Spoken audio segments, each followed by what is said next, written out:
Welcome to class.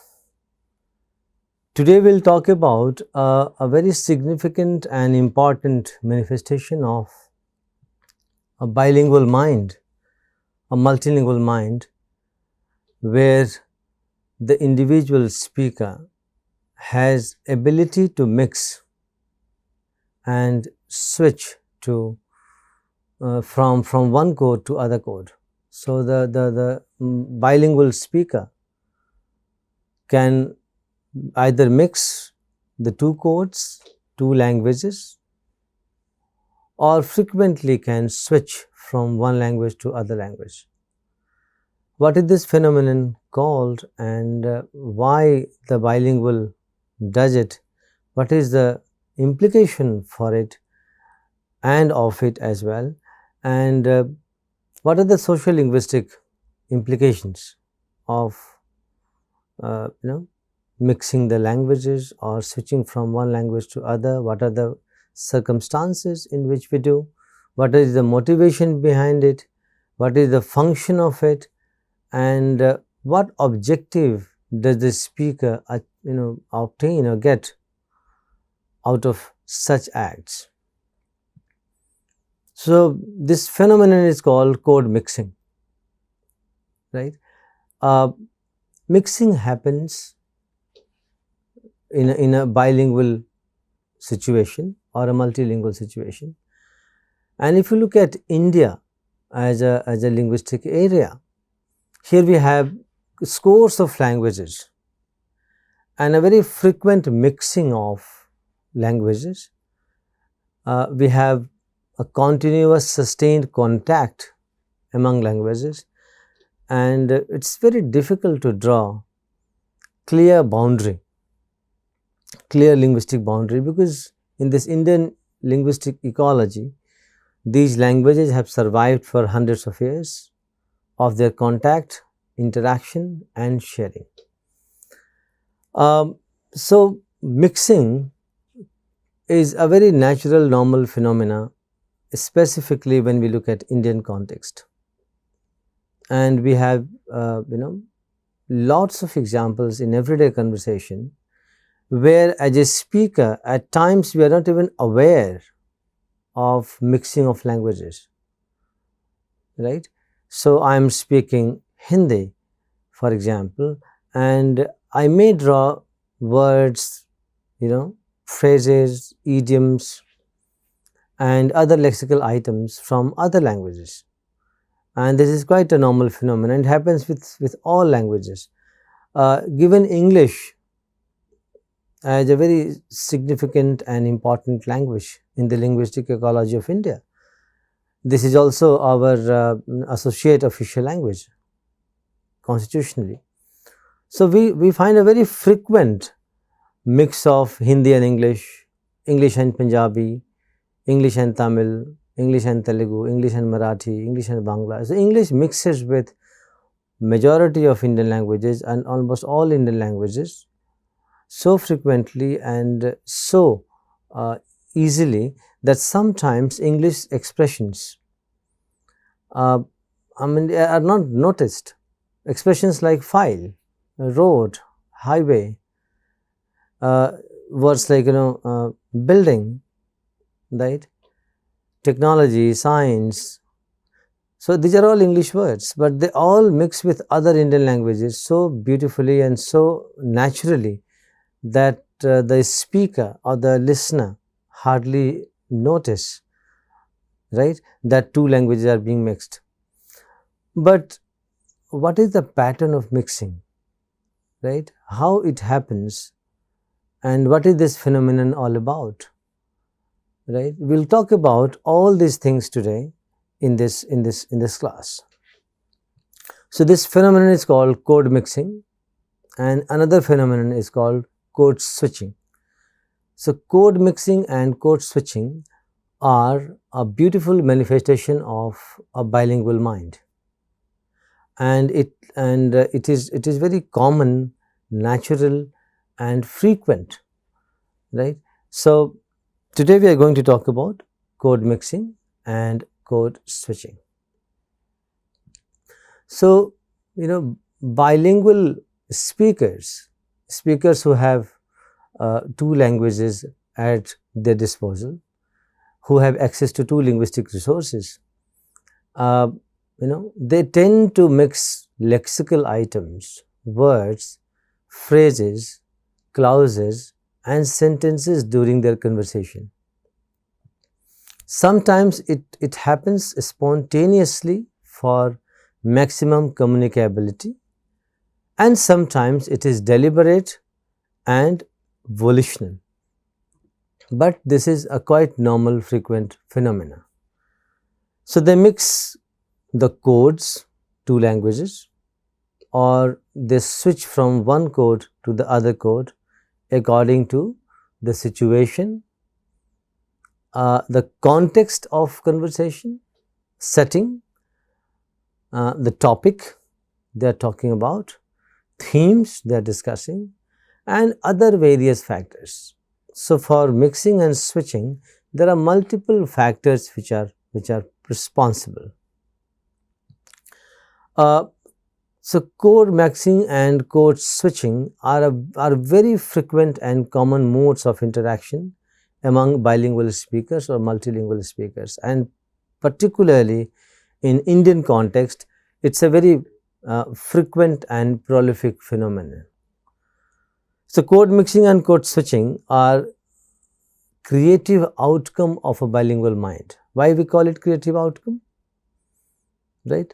I will talk about it just now, and it's a very creative outcome where the speaker or the user of language has ability to draw from two distinct linguistic sources to encode the message and communicate effectively.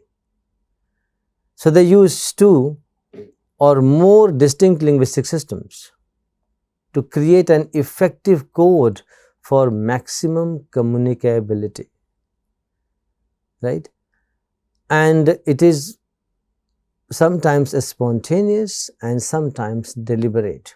So do it deliberately. The goal is maximum communicability, right? And how beautifully and creatively it is mixed to communicate the maximum message. You might have been familiar with so many Bollywood songs, and you can see in these songs lots of English words are mixed. What is the purpose? Look at this song, right? Bhatia, Tej Ke Bhatia, gives an example of Crazy Kiya Re, a very famous Bollywood song, Crazy Kiya Re. Now the word crazy, it's not the case that crazy does not have any equivalent in Hindi or Urdu. There are many equivalents of crazy. But what is the purpose of using crazy in the song? It immediately connects with the target audience, the youth. It strikes the right chord with them. And the word crazy has a very wide semantic shade, and it quickly connects your target audience.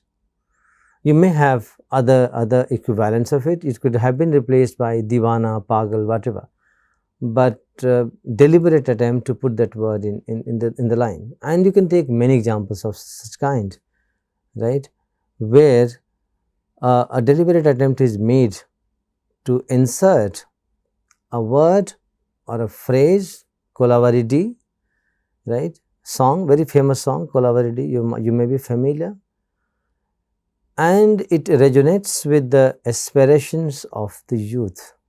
It connects with the young generation very quickly, right. So this hybridity, this mixing has lots of implications. It's not simply that something is missing and that's why you borrow it from the other language, right. There may be two positions. When we talk about mixing, when we talk about mixing two languages, there may be two positions.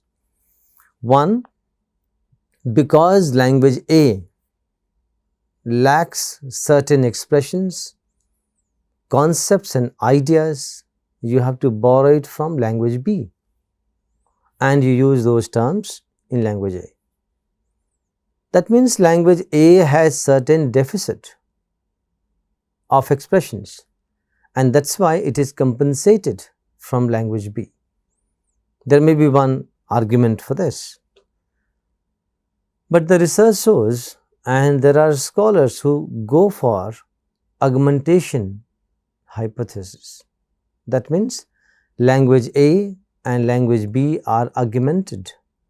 So, the user or the speaker has two rich linguistic sources to draw from. So, the ultimate goal of language is to communicate, achieved by augmenting these two linguistic sources and getting the best out of it.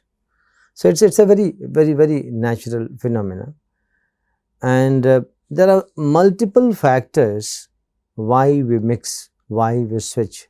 We will come to that later, but right now we will try to understand the pattern and the phenomena of mixing, right. So, code mixing and code switching are creative outcomes, right, and interference on discourse level is known as code switching. That means sentence is taken as a unit. So, when we insert or when we put expressions, words, phrases, clauses from one language to the other language. So, when language A and language B, L1 and L2. So, L1 in L1 structure you mix, or you bring in expressions, words, clauses, sentence, clauses, not sentences, clauses, expressions, words, and mix it in L1. So, it happens at sentence level. So, within a sentence, right. Example, morning mein highway pe accident ho gaya. Let's check this Hindi example. Morning mein highway pe accident ho gaya.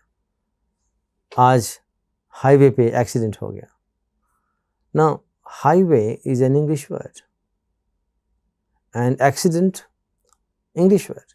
Aaj highway pe accident ho gaya. It's a very spontaneous normal sentence for a Hindi speaker who knows both English and Hindi as well.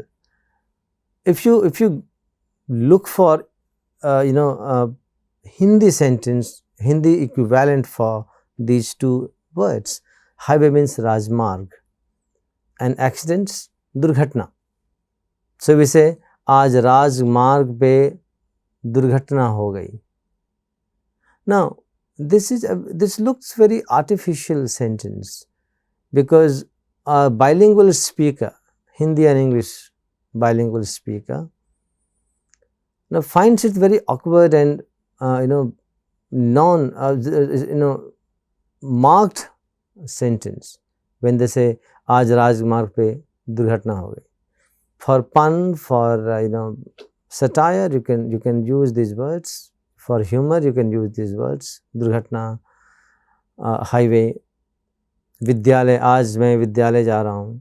I mean, I am going to school. Aaj main school ja raha hu. Aaj school band hai. School closed.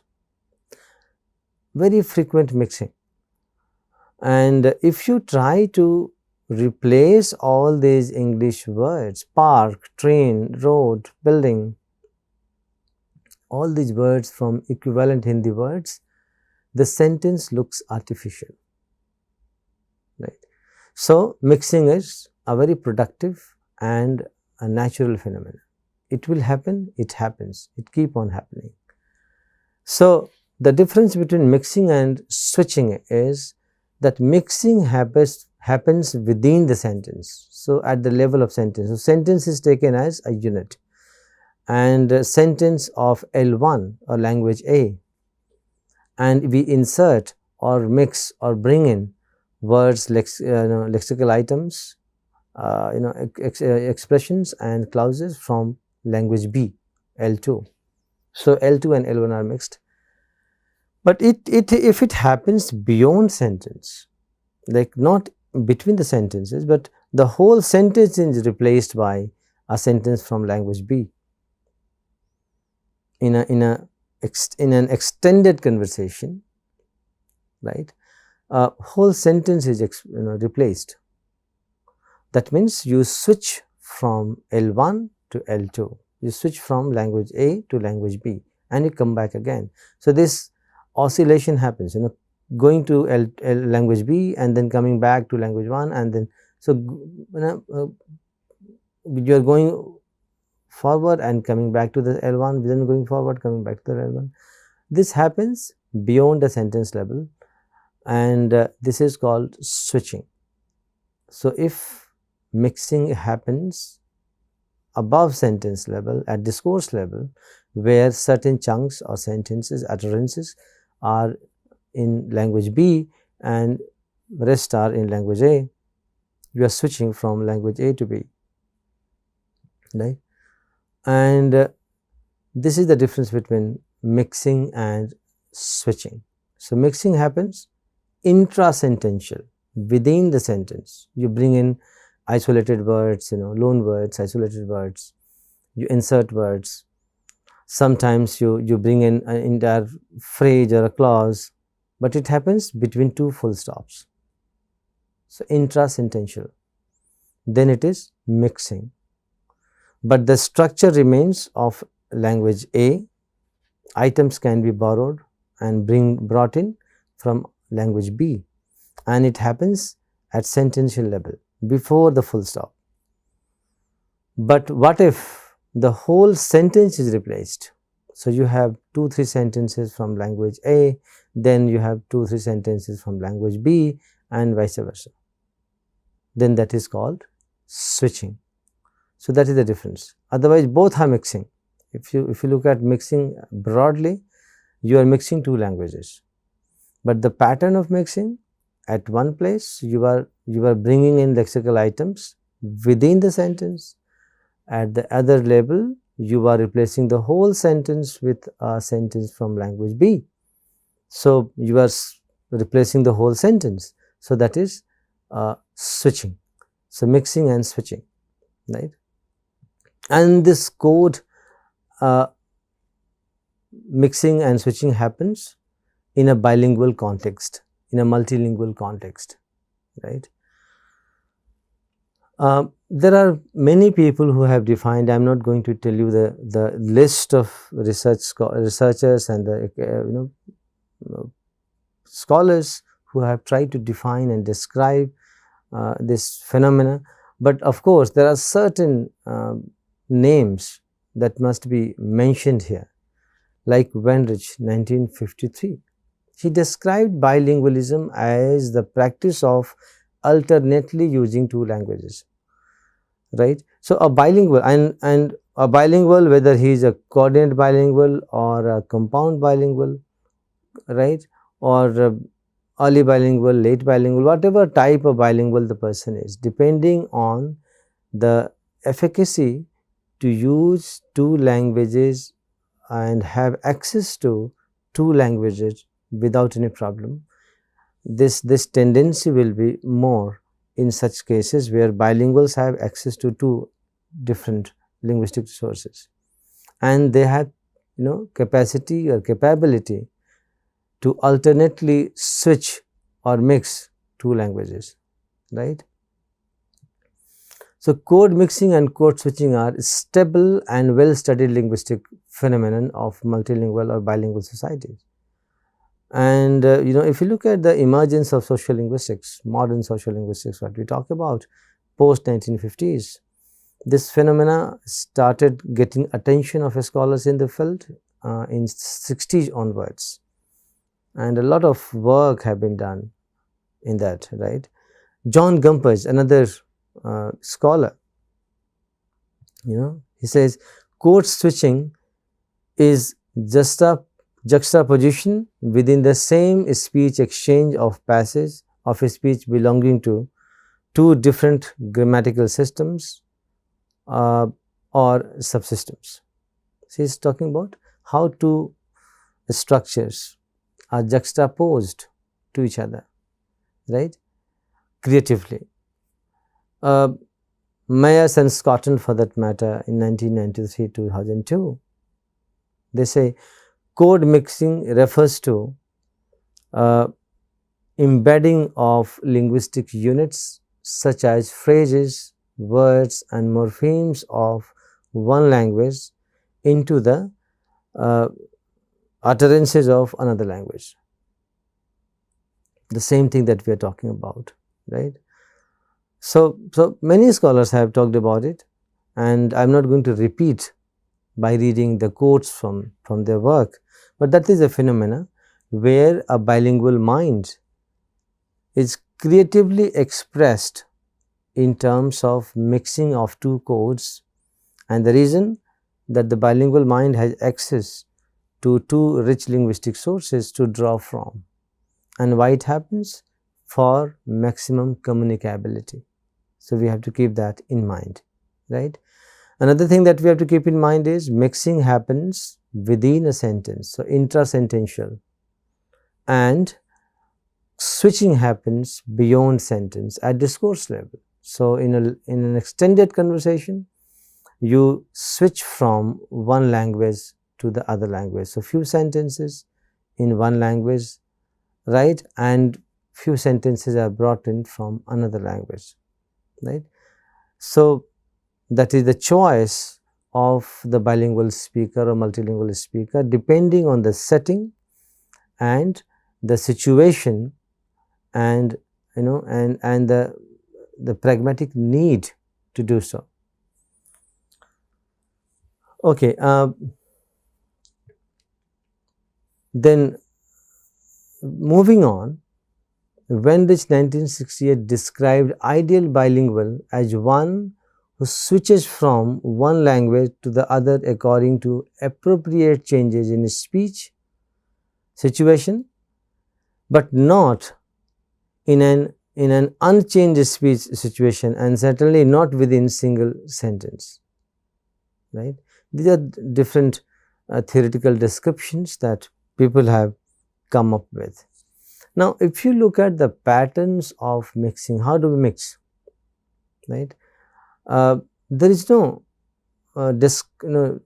definite description of how we should mix, but if you look at the larger sample, right, and the way people mix, bilingual speakers, multilingual speakers mix, we can arrive at certain patterns, and works like Wei, Te, Muskin, and other people, Wenrich, Gumpage, they have tried to look at these patterns, and the literature suggests three important aspects in the patterns of mixing within a sentence. And what is that? Number one, insertion.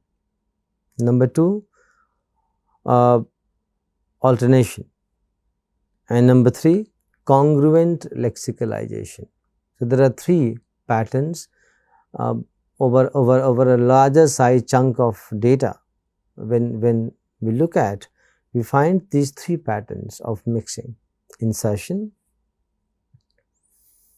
alternation, and congruent lexicalization.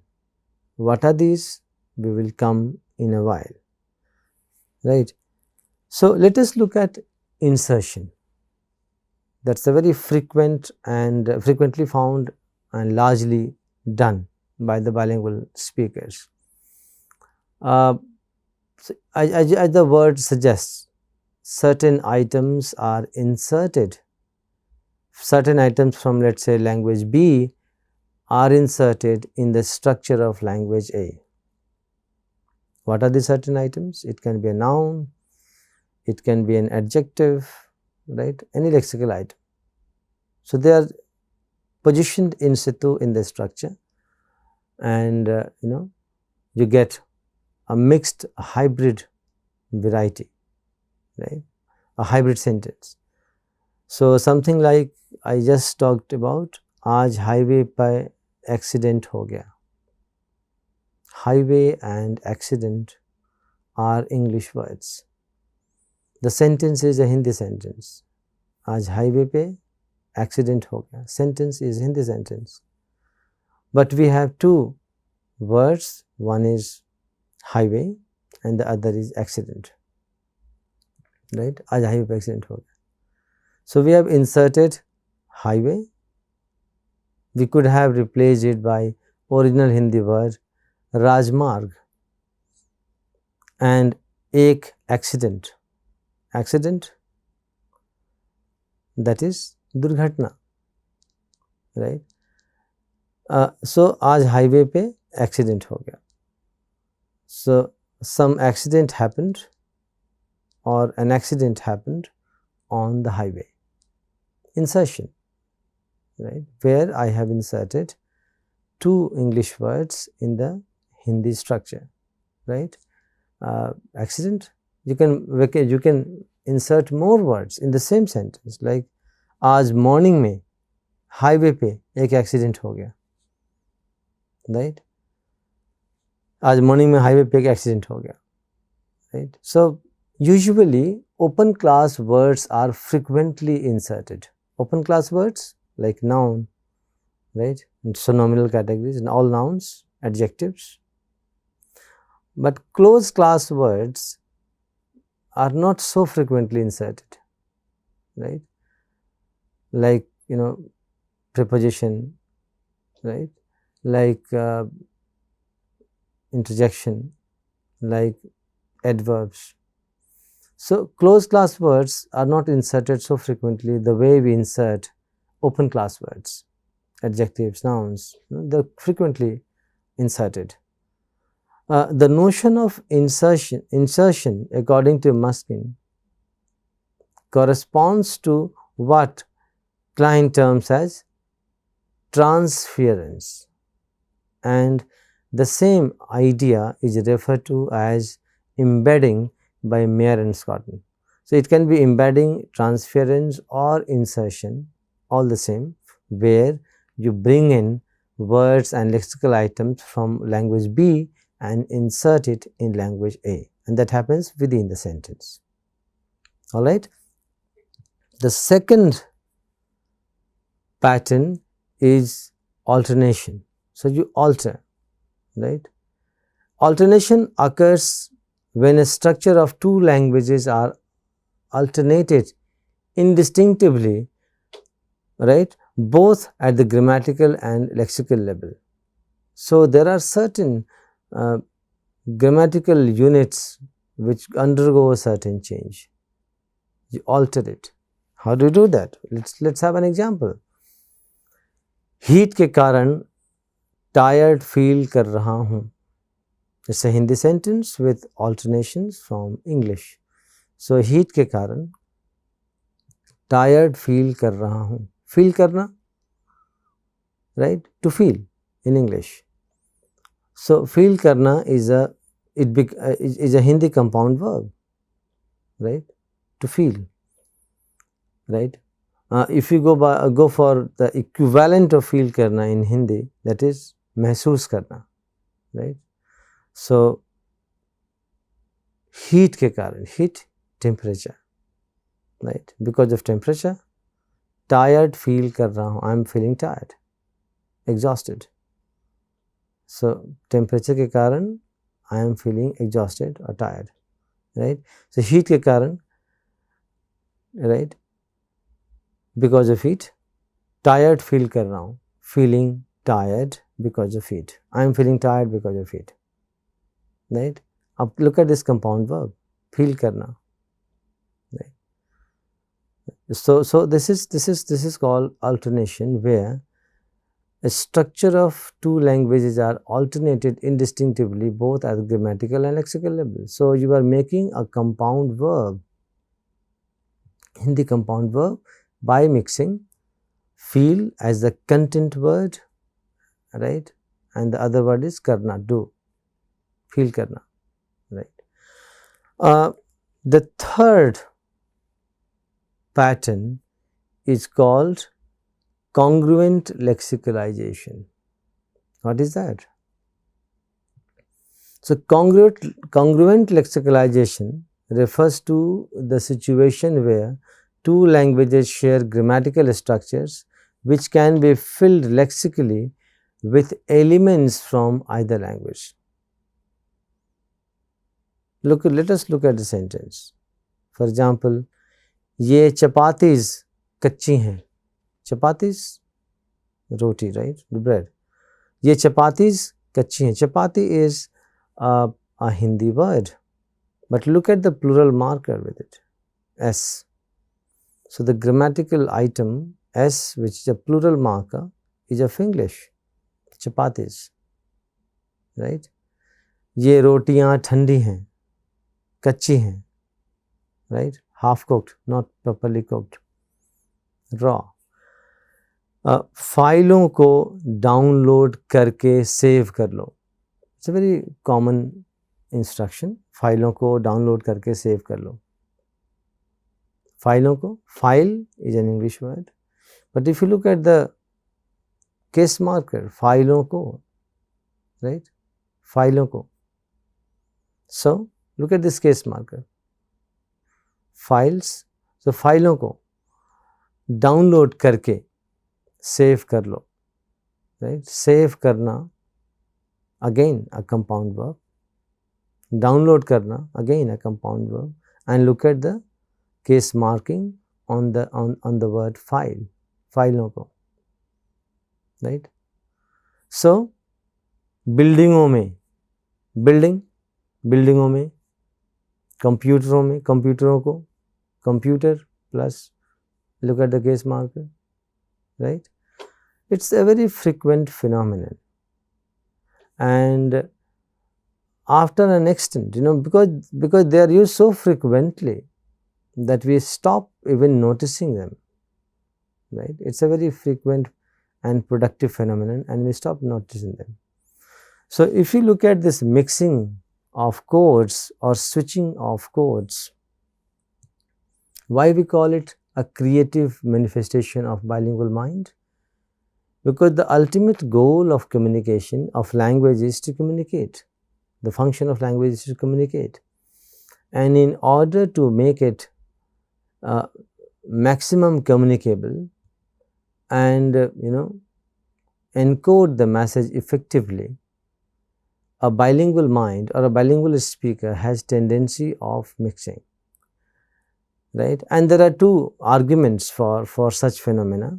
One is called deficit hypothesis, where we believe that because the speaker lacks equivalent in language X, he or she borrows from language Y and mixes it. So this mixing happens because of lack of availability of appropriate expression.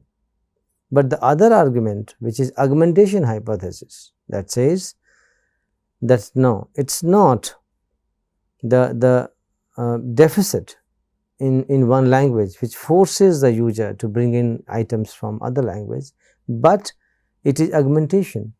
The speaker has free will, and the speaker has ability to use two distinct linguistic sources, and he draws from these to make the sentence or the expression rich and